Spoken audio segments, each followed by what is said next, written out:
Thanks to EA for inviting me to see Apex Legends Season 20 early. I can say this is without a doubt the biggest turning point in Apex Legends history, and I'm not overselling that. With new perks that will change the game forever, the return to the glory days of Ranked, an overhaul of Evo armor and crafting, a brand new reward system at the start of the season that includes a free unlockable recolor of something very infamous, new game modes with an S, and a lot more. I'll talk about those rewards and how they work later, but let's focus on the juiciest stuff first. Let's talk about the one gameplay system coming that will change Apex Legends as we know it forever. Here's a couple quick ones though before getting into that. 120 FPS is finally coming to consoles. It will be available starting Season 20 on Xbox Series X, S, and PlayStation 5. I also asked the devs about those crazy Steam configs that give you literal aimbot and insane automated movement. Yeah, they didn't like that one bit. The devs said they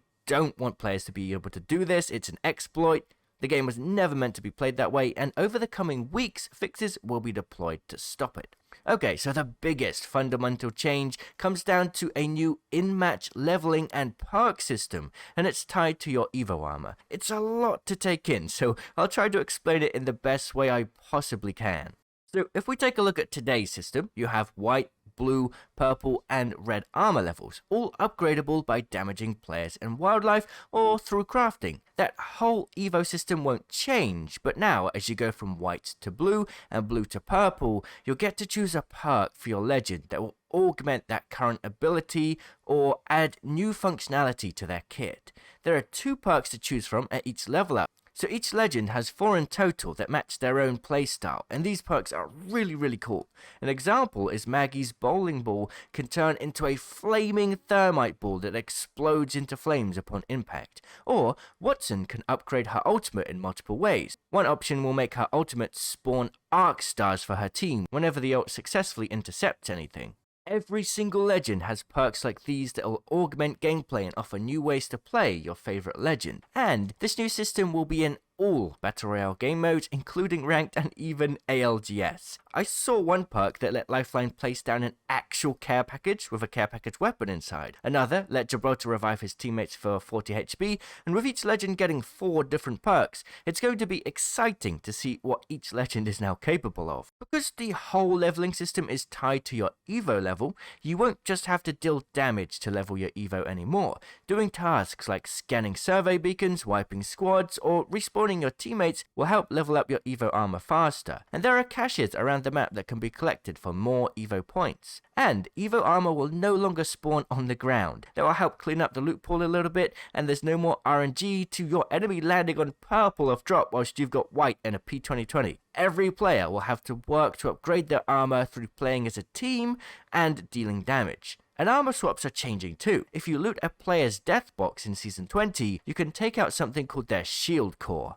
It will give you the shields back based on the looted enemy's shield level instead of swapping out. So if you have blue level and you loot a white level armor, you'll get 50 shield charge back towards your current shields. However, let's say you're blue and you loot a higher level purple armor, you'll get 100 shields, but because you only have blue level unlocked, you'll fill up those 75 shields worth, and then the other 25 shields will be given as a temporary overshield that will go away after a short while. This means there's no lucking your way towards end gear armor. You have to earn it, but armor swaps are still possible to get you a quick bit of health back to survive any third parties. And if you swap to lower tier armor, you don't then have to go and pick up your higher tier armor later, because you'll still be wearing it instead of physically swapping to another item. Crafting is changing too. There's no longer any crafting materials. Instead, each location will have a crafter that you can only use for free one time, and you get ammo, shield bats, medkits, or team respawn banners if you have a support class on your team. Once you've used that crafter, you'll have to go to another crafter if you want more loot. This will immediately stop zone healing and ranked,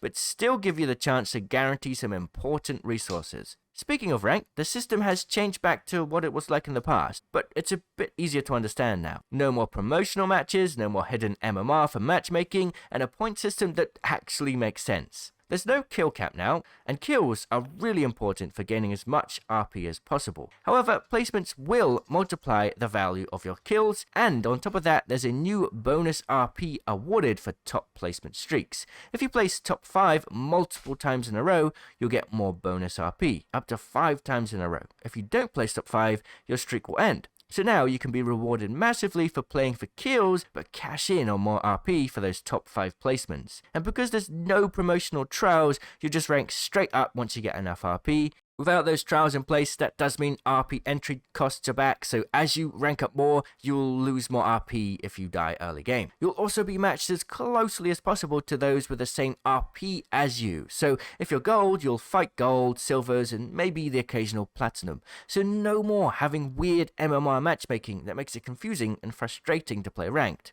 You will also get a bonus for killing players that are higher ranked than you, but because it's not our fault how we get matched, we won't get a penalty anymore for killing players lower ranked than you. Splits are coming back as well, so it's going to be more exciting to jump back in during the mid-season. That was quite a lot to get through so far, right? But we are far from done. There's still that reactive flatline skin to talk about, as well as new game modes coming, new lore, new stories, and new free unlockables. Let's start with the 2 new game modes coming this season. First is Straight Shot. This game mode is a really fast-paced version of Battle Royale. Instead of dropping out of the dropship, you and your team will immediately spawn into a random place with one other team nearby. The ring is far smaller immediately, it will move quicker, and the game will be over faster too. Each match is only 30 players each, but the action starts so fast, and you'll be getting into the next game even quicker. There's also a new re-queue feature that lets you queue into the next game while still spectating the team that killed you. To keep up with the pace of the match, looting is simpler. There are only fully kitted weapons to loot and no attachments. So you can find white, blue, purple, and gold variants of weapons which come pre-equipped with the corresponding attachments, quite like Mixtape.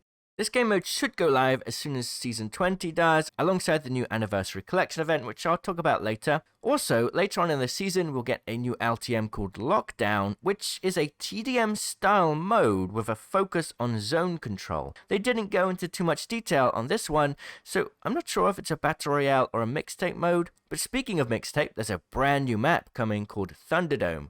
This map has actually been built from scratch specifically for Mixtape, so it will be suitable for all Mixtape game modes. Despite the name, it's not like the Thunderdome area from the old Kings Canyon, but a brand new arena floating high in the sky. And 3 Strikes will also come back again during the later half of Apex Legends Season 20, so it's a pretty exciting time to be an Apex player. And there's still even more to talk about. First, I'll quickly talk about the lore, and then jump into those juicy, sweet free Breakout Rewards. This year, a new storyline will start with Horizon. Yeah, the Loba Revenant arc is finally over. And Horizon will seek a way to travel back in time to reach her son. Just like last year, it seems we'll get lore both in-game and out-of-game to showcase the story, and will develop as the seasons progress. There's also new comics. The lobby will have new interactable items that you can click on, which will actually take you to a new comic instead of just a random picture. And these comics will have voice acting from the cast of Apex voice actors.